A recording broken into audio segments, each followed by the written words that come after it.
Indeed, our God is so great that one of the best ways to worship Him is to become good stewards. Kung napakadakila ng Panginoon, ay dapat lang suklian natin ang Kanyang kabutihan sa atin, ang Kanyang kadakilaan, at ang isa dyan na pagsukli ay bigyan natin siya ng marapat na panahon at ibigay natin sa Kanya yung buhay natin sa tamang oras. Ang atin pong pag-aaral ngayon na Ecclesiastes chapter 11, pinamagatan natin, Make the Most of Time. Salamat Panginoon dahil kayo'y Diyos na kumikilo sa aming buhay. Kayo'y Diyos na totoong-totoo. At salamat sapagkat sa maraming panahon na aming buhay, when we reach mountaintops or deep valleys, even in the bright noonday or in the darkness of the night, you are God. Salamat sa Panginoon sa pagsusustain nyo sa amin, sa pag-iingat nyo, sa inyong pagbibigay na aming kinakain, kailangan sa buhay, at higit pa riyan yung mga aming emotional needs. Kayo rin, Panginoon, ang patuloy na inaasahan namin, and you always rise to the occasion. Thank you for giving us people who care for us and people we care for, people who love us and people we love.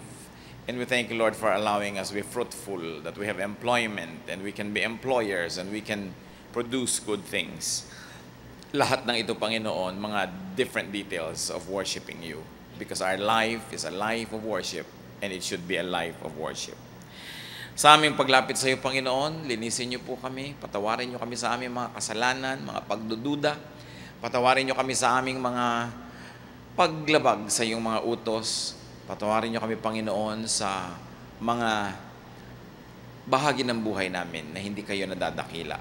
Linisin niyo po kami ng dugo ni Jesus na aming Panginoon at tagapagligtas, at punuin niyo kami ng kagalakan niyo, punuin niyo kami ng inyong lakas, ng inyong espiritu.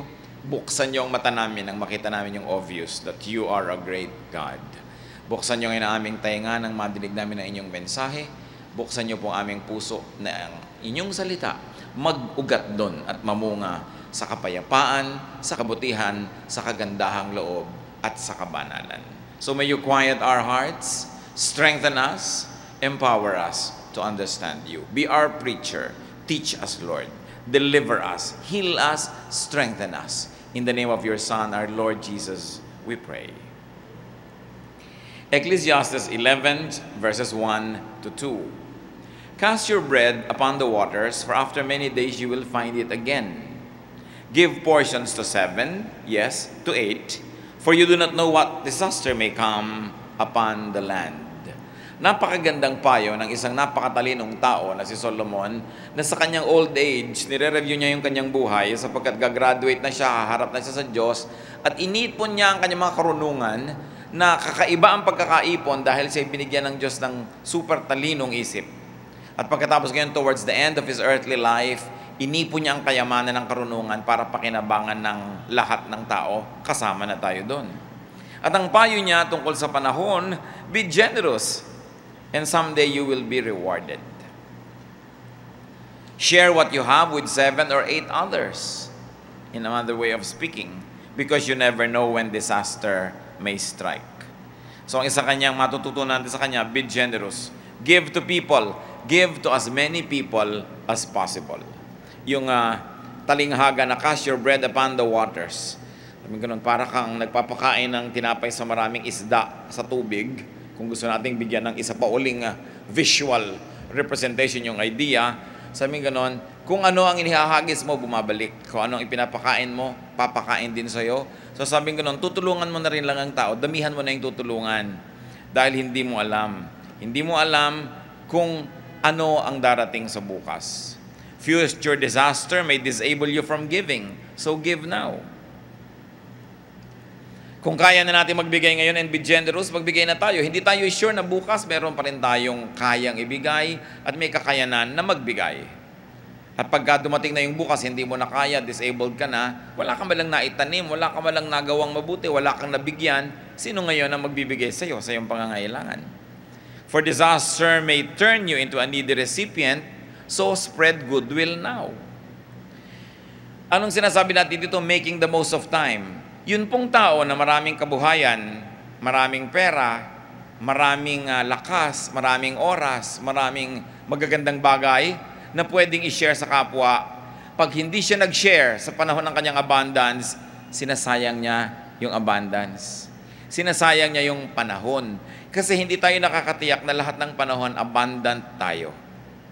Kaya kung kailan ka abundant, nagbibigay ka, dumating man ang panahon na hindi ka na abundant, meron kang nabigyan at meron kang nataniman. Kumisan, may mga magulang pa nga.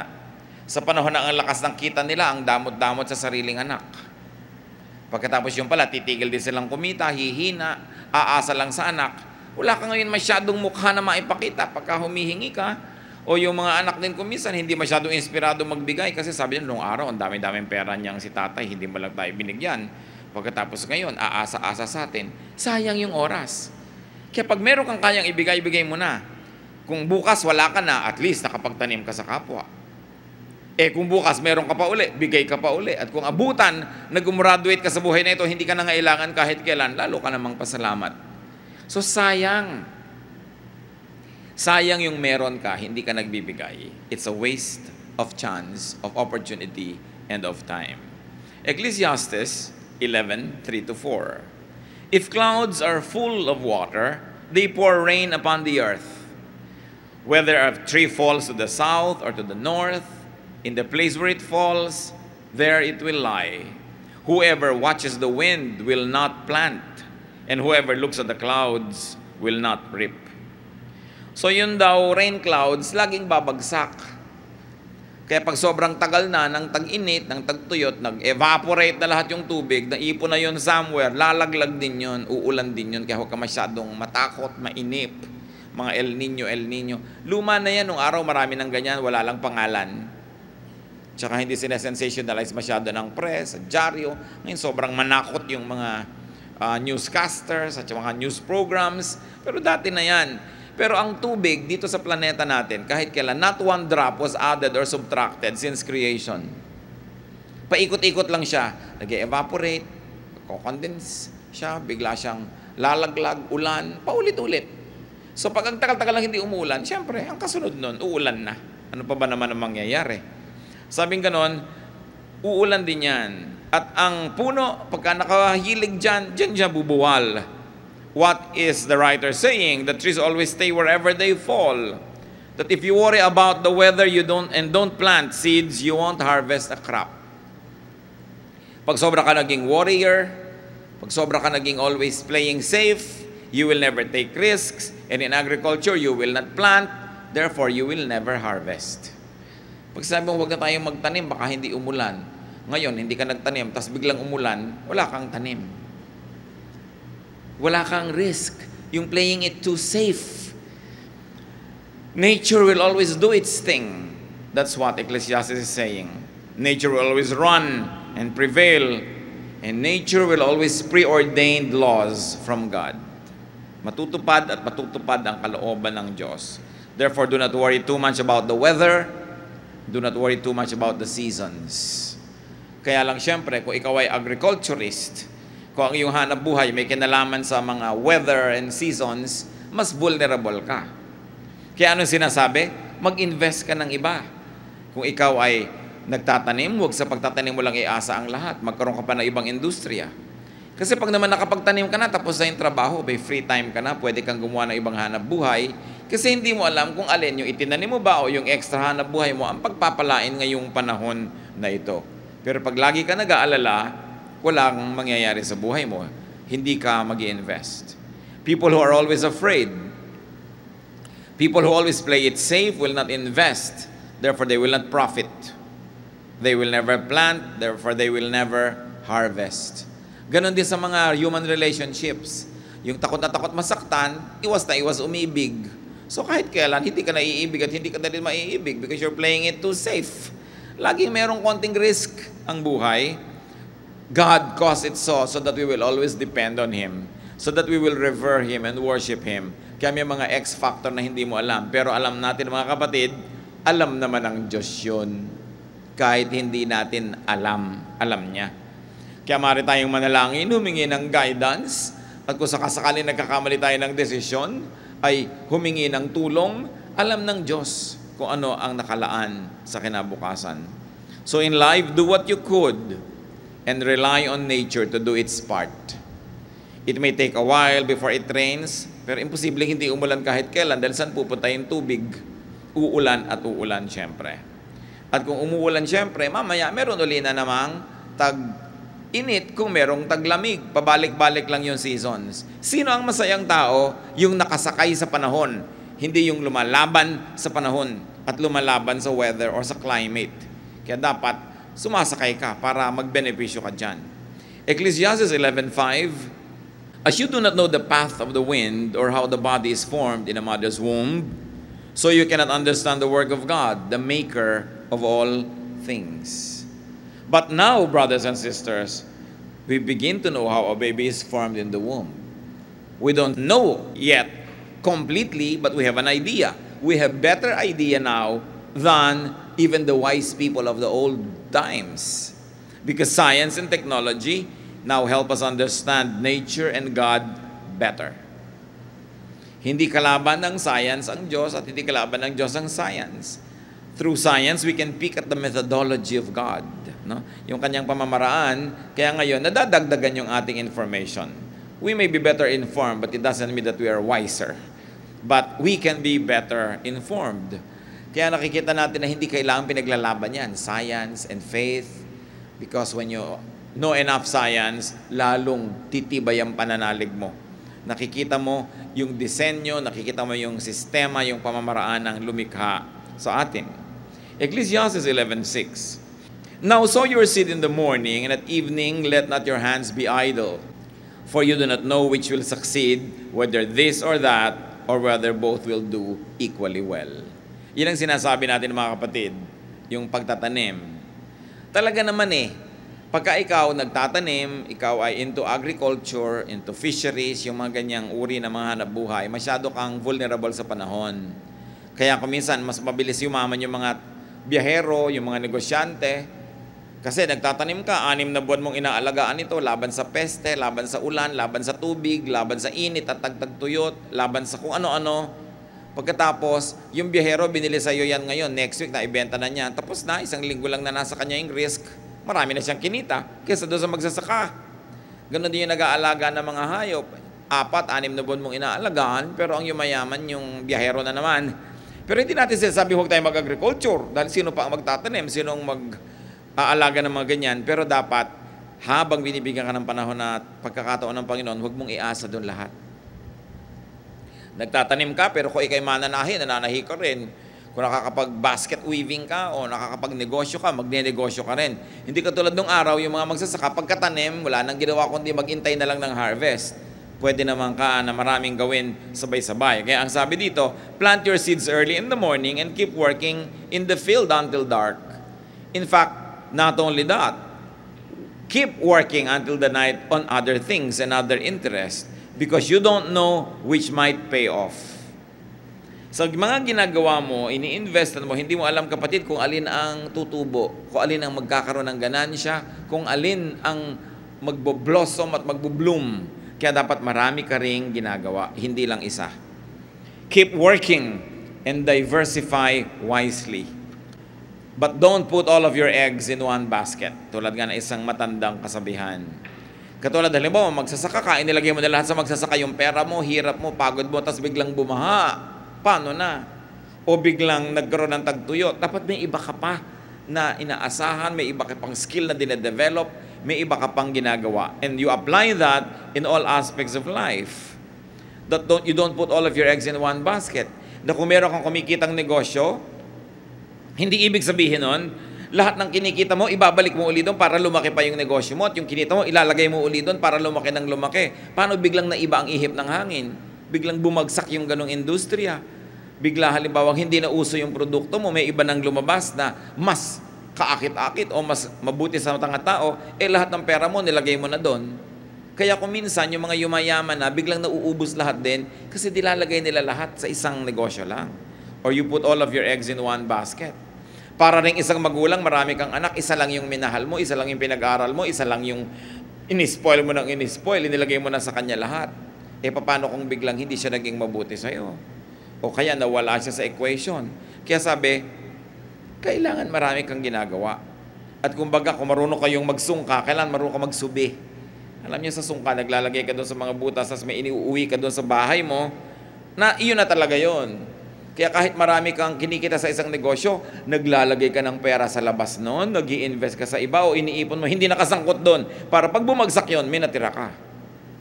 Kailangan nakaspread ka, pero not too thinly to the point that you will be so disorganized. It is important to have other places where you store what's important to you. Hindi nasa isang lugar lang. Mga karunungan ni Solomon, iba't ibang topic, iba't ibang direksyon, pero isa lang ang goal, para lalong sumarap, gumanda, gumaan ang buhay natin kung tayo ay makikinig sa Kanya. Ecclesiastes 11:7, light is sweet, and it pleases the eyes to see the sun. So it is saying that nothing on earth is more beautiful than the morning sun. And if you really rise early to see the sunrise, you will agree. So what's important? Rise early to see the sun. Anong kakambal nun? Sleep early so that you can rise early. Mornings are beautiful. Mornings are blessings. So appreciate what the morning sun means and represents and symbolizes. Of course, they can mean hope, change, renewal, opportunity, light, and life. Kaya kung minsan ikay nalulungkot sa gabi, naiinip, natatakot, ninenervyos, meron ka kung minsan mga anxieties, pero lampasan mo lang gabi na yan sa tulong ng Diyos. At kung may taong makakatulong sa'yo o meron kang teknik, lampasan mo lang dahil may darating na umaga. Hindi pwedeng wala. At habang lumalalim ang gabi, lalong lumalapit yung umaga. Hindi pwedeng magtagal yan, darating din. That's why it is important for people to hang on and wait for the morning. And of course, in poetry, that's also a symbol of many things. Kung ano man ang problema mo, just hang in there. Stay believing, keep believing, hold on to God's hands, darating din yung umaga mo. Pag lalo ang tagal-tagal na, di, siyempre, papalapit na yung umaga. Napakahalaga mga kapatid na hindi tayo nagpapadala sa dilim ng gabi, na hindi tayo nagpapadaya sa pananakot ng dilim ng gabi. Dahil ang mahalaga, manatili kang nananalig, manatili kang nananalangin, at manatili ka sa piling ng Diyos to welcome the new morning of your life. Kaya binibigyan ng napakagandang pagpapahalaga ni Solomon yung umaga, at higit dyan, yung kahulugan nito na mas malalim pa sa ating buhay. Ecclesiastes 11:8, however many years a man may live, let him enjoy them all. But let him remember the days of darkness, for they will be many. Everything to come is meaningless. So, ang sinasabi dito ng ating napakatalinong may akda, even if you live to a ripe old age, you should try to enjoy each day. Mahalaga to, tandaan natin yan. Sabi, kahit tumanda ka na at matanda ka na, kailangan nag-e-enjoy ka pa rin. Kabaligtaran ko minsan sa pananaw ng marami na pag matanda ka na, dapat nasa bahay ka na lang, nakahiga ka na lang, hindi ka na aalis, hindi ka na pwede mag-skateboard, hindi ka na pwede mag-party, 90 ka na, hindi ka na pwede mag-boyfriend, kung byuda ka naman, why not? Old age should not prevent enjoyment of life. Yan ang sinasabi ni Solomon. Bakit? Kung gagawin natin yung old age na gano'n, nakakatakot tumanda. Ayaw mong tumanda. Iwas ka ng iwas. Samantalang kung ibang enjoyment ng bata, ibang enjoyment ng young adult, iba yung enjoyment ng senior adult, at iba naman yung enjoyment ng senior adult, every phase, every stage of your life is something to look forward to. Kaya dapat kasama sa planning natin yung pagtanda. Hindi ka lang nagpaplano to survive, na kailangan pag nagkasakit ako, may pambili ako ng salon pass. Kailangan may pambili ako ng gano'n. Hindi lang yon. Kung kakayanin at bibigyan ka ng pagkakataon ng Panginoon na makapagtrabaho, makapag-ipon, maging productive, ang plano mo hindi lang makabili ng gamot pag nagkasakit, kundi to continue to enjoy life hanggang gumraduate ka, tawagin ng Panginoon. Senior people should not be prevented from enjoying life and from enjoying their time. Kaya lagi-lagi, pinuulit ko, inalagaan na kayo ng mga magulang nyo, dapat graduate na sila sa pag-aalaga, hindi apo naman ngayon ang aalagaan. Kailan pa sila lalaya sa pag-aalaga?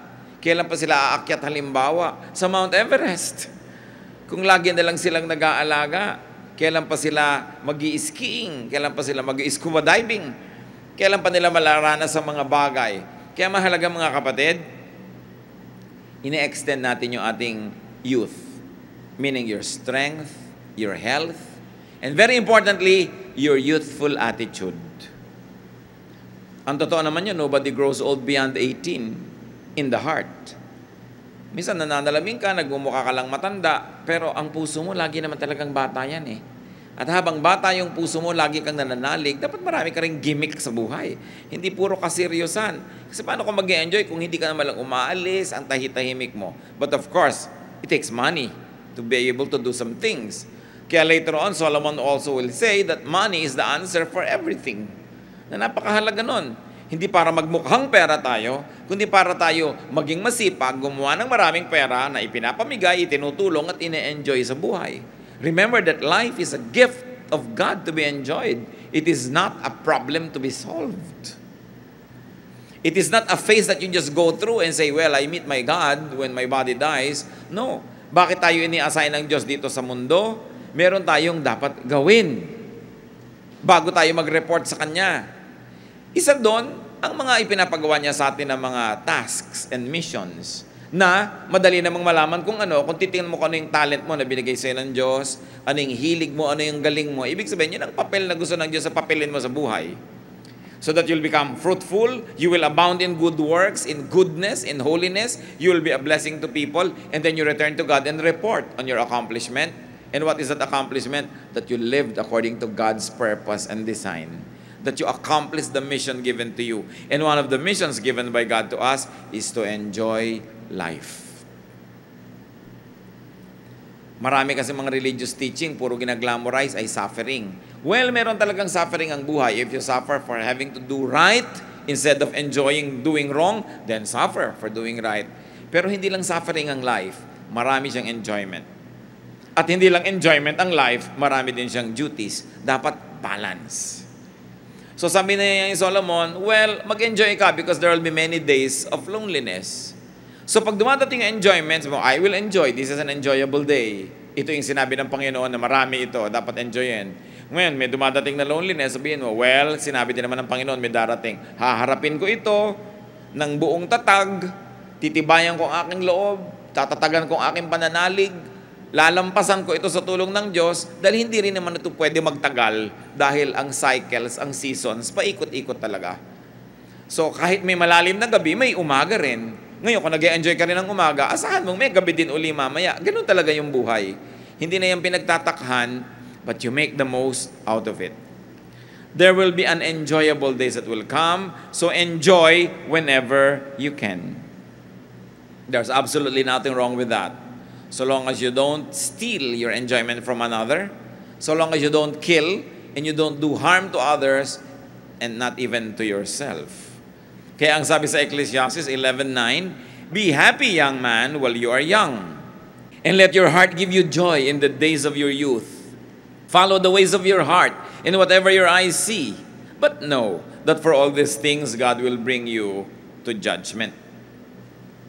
So Solomon is saying, be cheerful and enjoy life while you are young. Just don't forget that we have accountability to God. So you are going to give limitations to what you do in your search for enjoyment. Pero kailangan mag-enjoy ka. Marami kasi pag dinidil nila tong verses na ito, parang ginagamit lang nila negative na, mag-enjoy ka pero lagot ka. But this is not what I see here. That Solomon is saying, really, youth is for enjoyment. Enjoy it. Malakas ka pang tumalon, so tumalon ka na. Alam nga naman pag 90 ka pa, tsaka mo pa gustong tumalon. Diba? Malakas pa ang katawan mo, so gawin mo na yung mga gusto mong gawin. Magsayaw ka, mag-aral ka ng ganito, mag-aral ka ng skill. Masigla ka, kumanta ka. Talagang uugoy-ugoy ka pa pag naglalakad, maingay ka magsara ng pinto. Ang dami mong energy, may enjoy it. But remember, lalagyan mo ng limitation. So kahit malakas yung kamay mo, hinaan mo yung pagsara ng pinto kasi may natutulog, no? Makakaabala ka sa kapwa mo. Ito yung God will bring you to judgment. Ibig sabihin, may mga bagay na hindi mo dapat gawin kahit kaya mo. Pero ang mahalaga, habang kaya gawin, dapat gawin. Kasi minsan lang na umalis ang iyong kabataan, ayaw na niyang bumalik, liba na lang, meron kang technology. No? Pero yung babalik yung sigla mo, hindi naman laging madaling gawin yun kung nawala na at tumanda ka na. So ano ang sayang? Remember, ang topic natin is not to waste time, to make the most of time. Pag bata ka, do things that are bagay for youth and young people. Ano ang kakabit niya na ideya, mga kapatid? Payagan natin yung mga young people to be young. So do what you want and find pleasure in what you see. Go for it, young person, young adult. Well, there is youth that's left in your veins. Go for what you like to do. Just don't forget that God will judge you for everything you do. So observe limits and do what you must. Don't do the thing you shouldn't be doing, and do the things that you ought to do, and you're okay.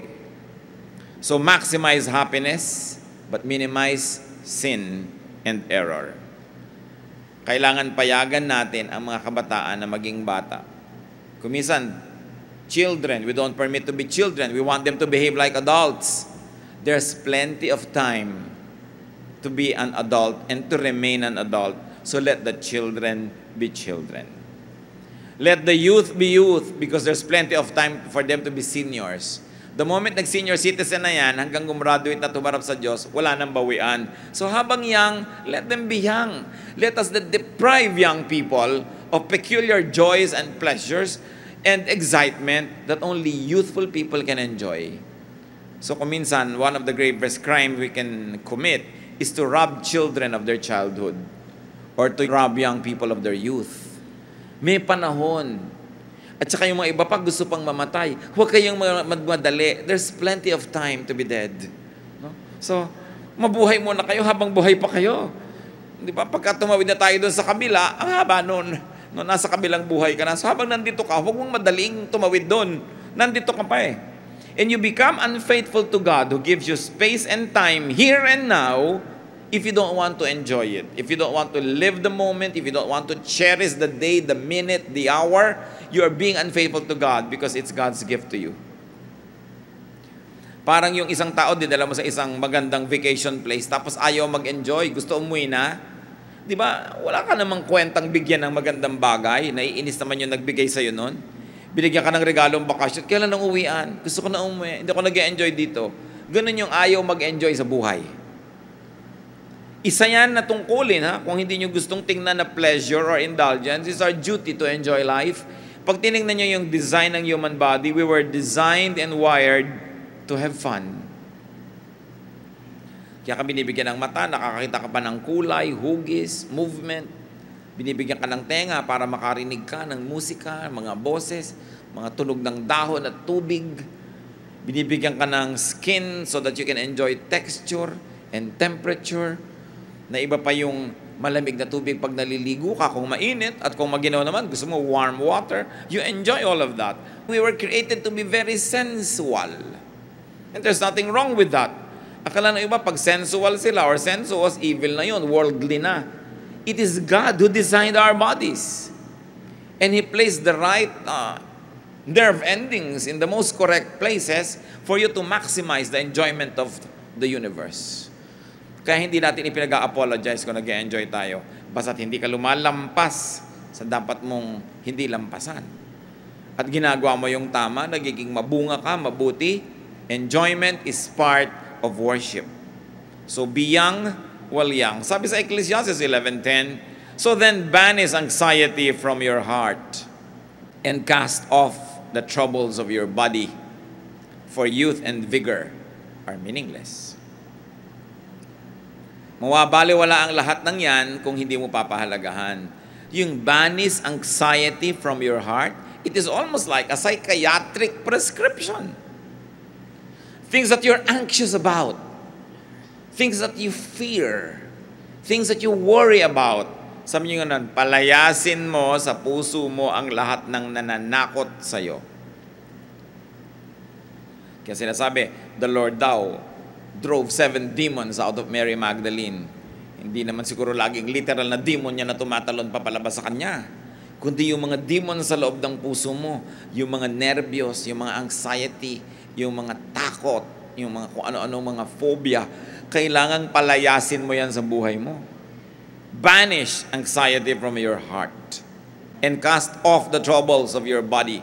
So yun, paalisin mo rin sa katawan mo yan.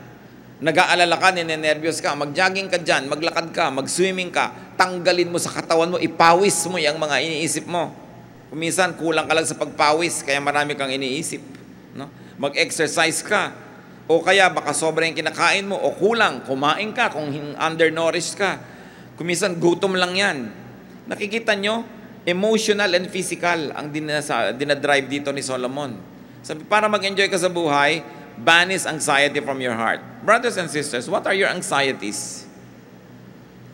Yung iba, natatakot talaga tumanda, literally. Kasi baka humina, baka magkasakit, baka walang pera, etc. Anxiety yan, sabi, paalisin mo yan.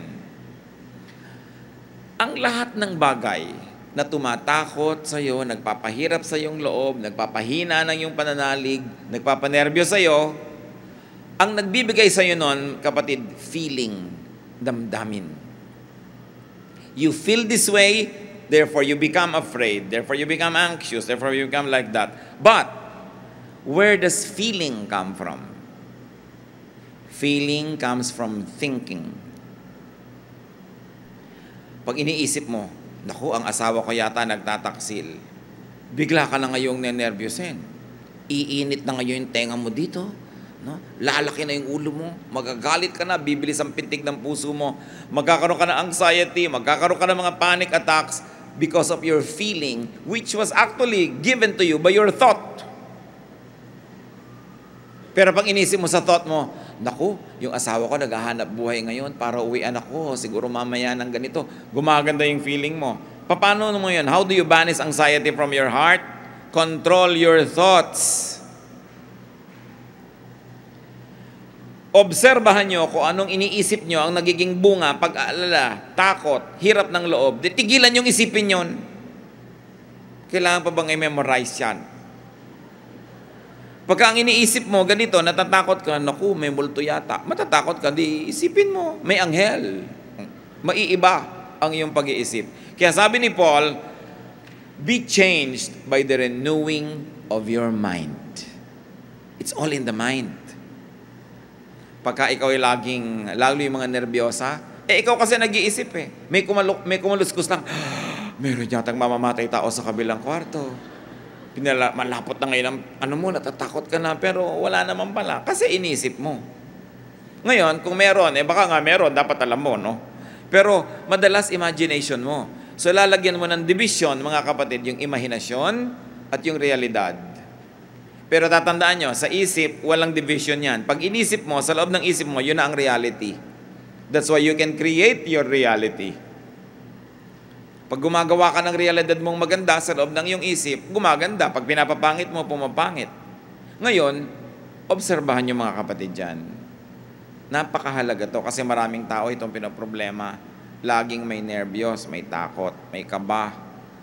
Pero ang pinagmumulan, iniisip mo kasi. Kaya pag nagsisimula ka ng mag-isip ng mga bagay na mga ganon, palitan mong iniisip mo.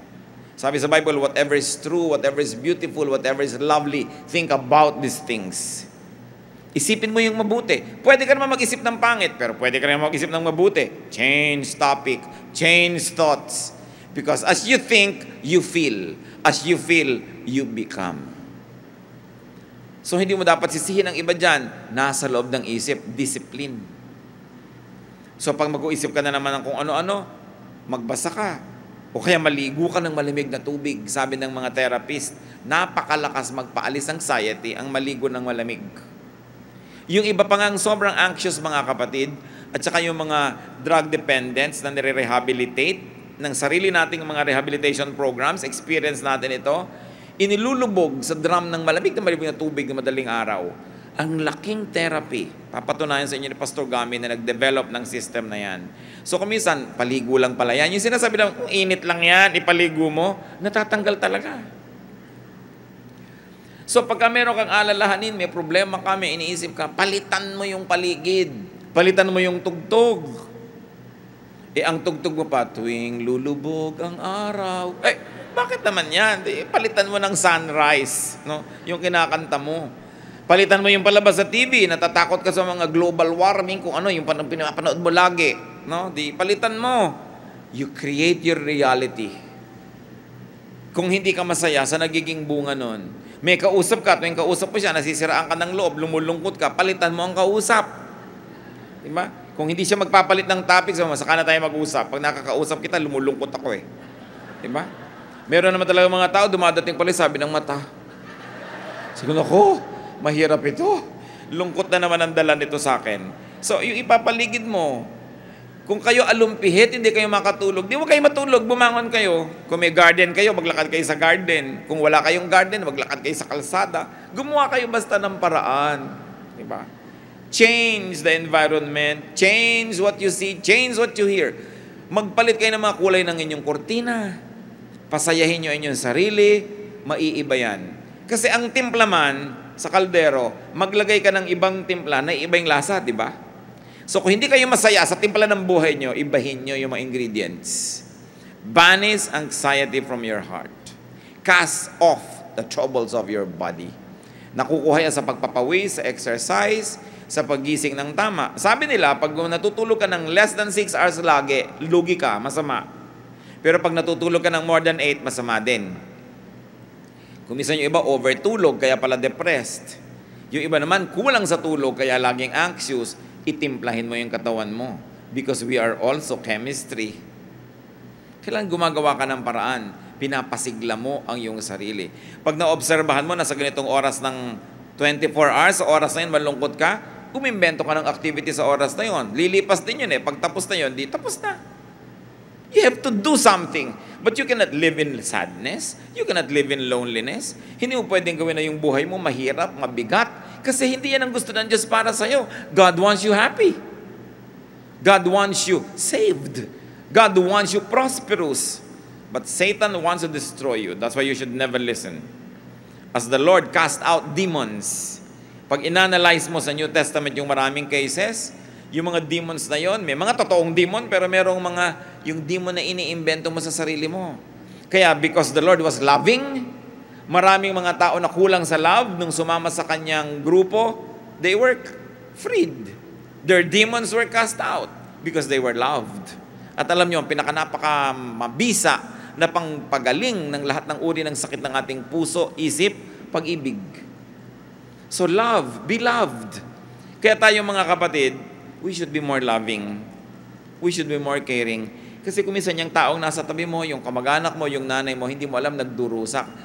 Kulang lang pala sa haplos, sa himas, kulang lang sa pasalubong, kulang lang sa text. Kaya ang buhay ko, ano yung mission natin, makakapagpasaya tayo sa kapwa, pasayahin natin. Kasi kung minsan ang bigat-bigat ang dala ng kapwa natin. At kung nakakaranas tayo ng mga kabigatan, hindi mahirap para unawaan natin yung dumaranas nun. So sa isang araw, pipili ka lang, ako ba ngayon yung talagang hirap na hirap? So I need help. Pero kung hindi ikaw yon, sabi mo, hindi ako hirap na hirap ngayon, masaya ako, I will find somebody to help. I will find somebody to cheer up. I will find somebody to love. Because that gesture can see that person through a very difficult moment. Yun lang pala ang kailangan niya. Simpleng-simpleng bagay. So napakahalaga mga kapatid, banish anxiety. I like to dwell much in this because this is a case of so many people. Cast off the troubles your body. Youth and vigor must be used correctly. So be young while young. Let the young be youthful. Let us give them that. Let worry and pain come when they come, but don't invite them in. Do not fast forward worry and pain. Sabi ng Lord, may oras naman para dyan eh. Pag nandyan, di harapin mo. Pag wala, huwag mong hanapin. Do not fast forward age, even wisdom. It will come in its correct time. So extend youthful energy and enthusiasm. Be healthy and stay healthy as much as you can because it is difficult to be happy when you are not healthy. Kaya kasama sa element yan, takain ka ng tama, mag-dieta ka ng tama, huwag kang mag-abuso sa sarili. Alam natin lahat yon para yung katawan natin handang tumanggap ng biyaya. At dahil ang topic natin is making the most of time, do not waste youthful energy by non-use. Kaya ka may lakas para gamitin mo.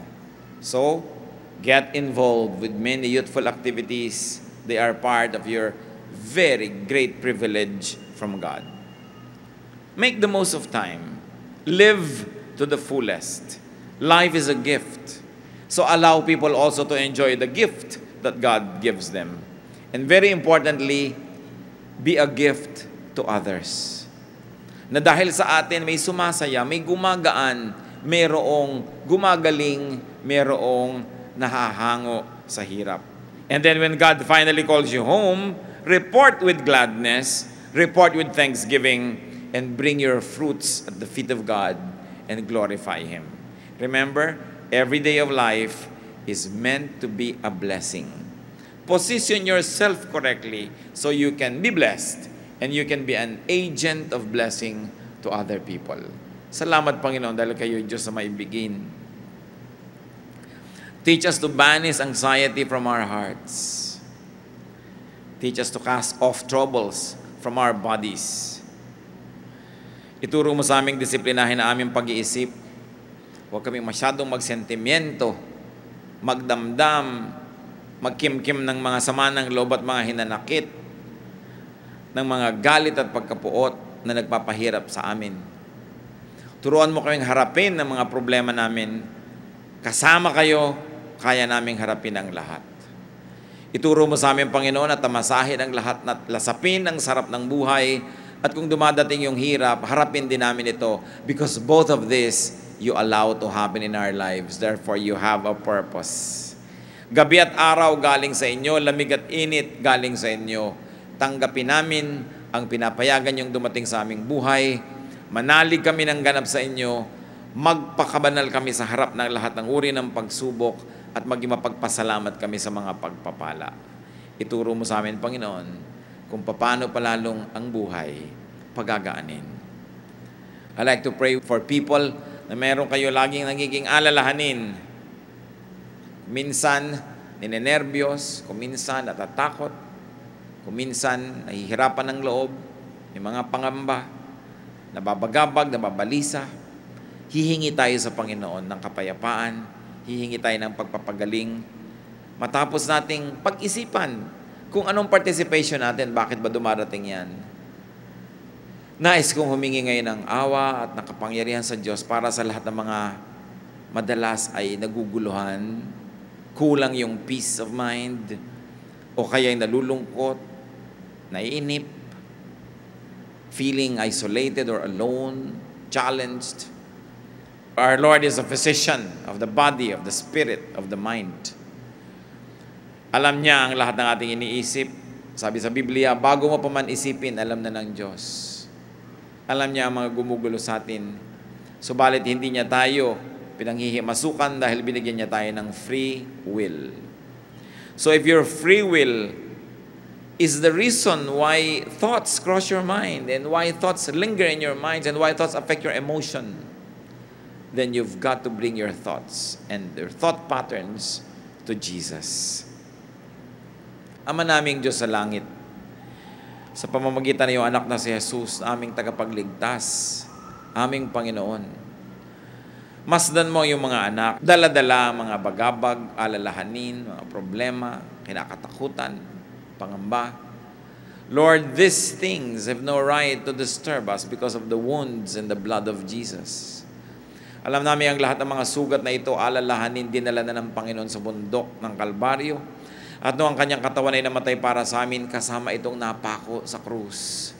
Ipaalala mo sa amin, Panginoon, na malaya kami sa mga bagay na ito, na huwag naming payagan na balik-balikan kami ng mga bagay na binunot, tinanggal nyo na sa aming buhay sa pamamagitan ng dugo ni Kristo.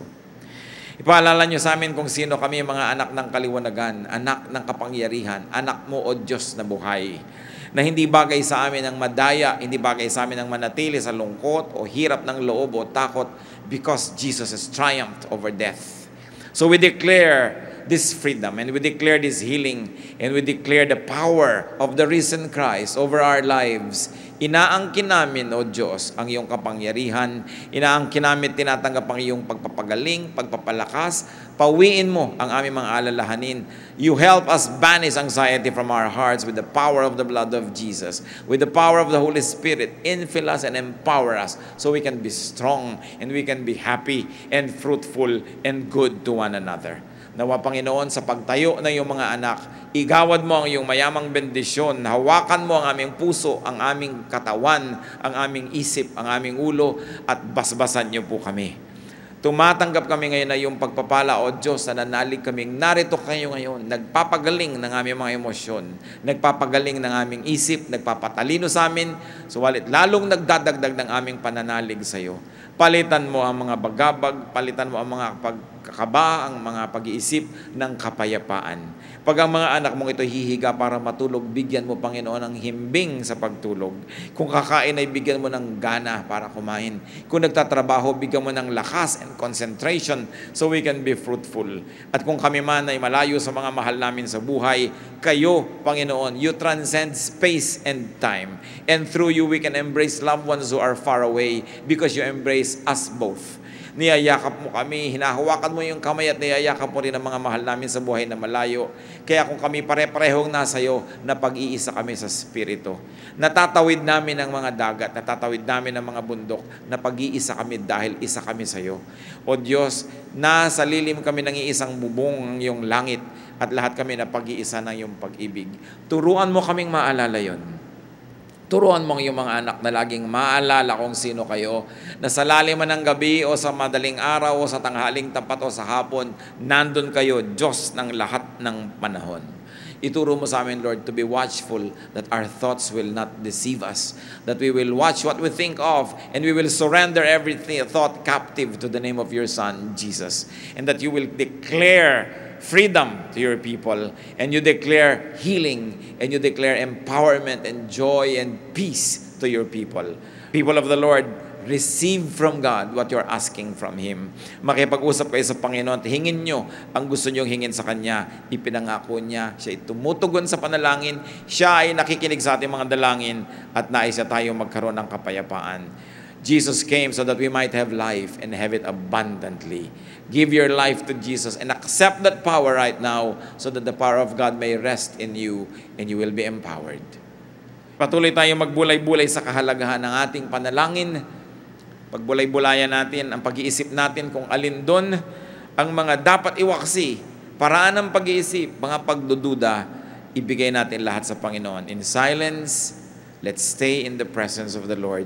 And may the power of the Holy Spirit fill your hearts and your minds and your bodies so that all the promises of God in the Bible might be true in the life of each one present, believing in the salvation of the Lord Jesus. Be with the Lord and be blessed.